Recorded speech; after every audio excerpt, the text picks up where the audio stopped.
Hello, নমস্কার বন্ধুরা, আপনারা কেমন আছেন? আশা করি আপনারা প্রত্যেকে ভালো আছেন। তো বন্ধুরা, আজকে আমি আপনাদের সামনে বোয়াল মাছের ভর্তার রেসিপিটা শেয়ার করব। তো আমি দেখুন বোয়াল মাছটাকে প্রথমে এই যে ভেজে নিয়েছি।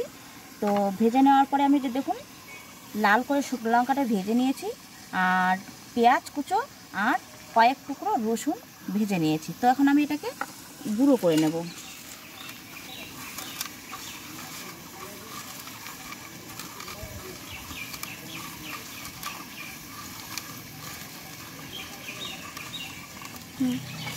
তো এখন বন্ধুরা, এই যে পেঁয়াজ আর রসুনটা একসাথে আমি এখন লঙ্কার সাথে রসুন পেঁয়াজটা আমি মেখে নিচ্ছি। আর শুকনো লঙ্কা ভাজার সময় বন্ধুরা, হ্যাঁ, অনেক সময় প্রবলেম হয় কি যে একটু তেনিয়ে গেছে। তো শুকনো লঙ্কা ভাজার সাথে সাথেই ওপর দিক দিয়ে নুন ছিটিয়ে দেবেন, দেখবেন খুব সুন্দর মুচমুচে থাকবে শুকনো লঙ্কাটা, গুঁড়ো করতেও সুবিধে হবে।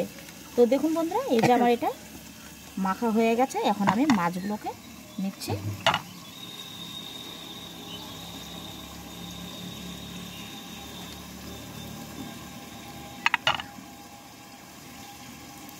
মাছের যে কাঁটাগুলো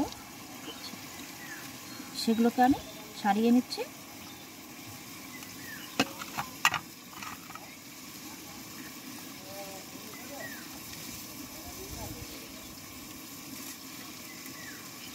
তো এখন আমি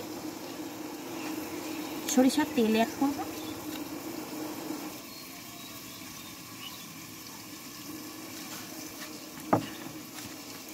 বন্ধুরা, অনেক সময় মাছ নিয়ে আসলে মনে হয় যে মাছের ল্যাজ বা হচ্ছে একটুখানি যেগুলো মাছের পিস থাকে সেই সব মাছ দিয়ে আপনারা এইভাবে ভর্তা করবেন, দেখবেন খুব সুন্দর সুস্বাদু লাগে বন্ধুরা।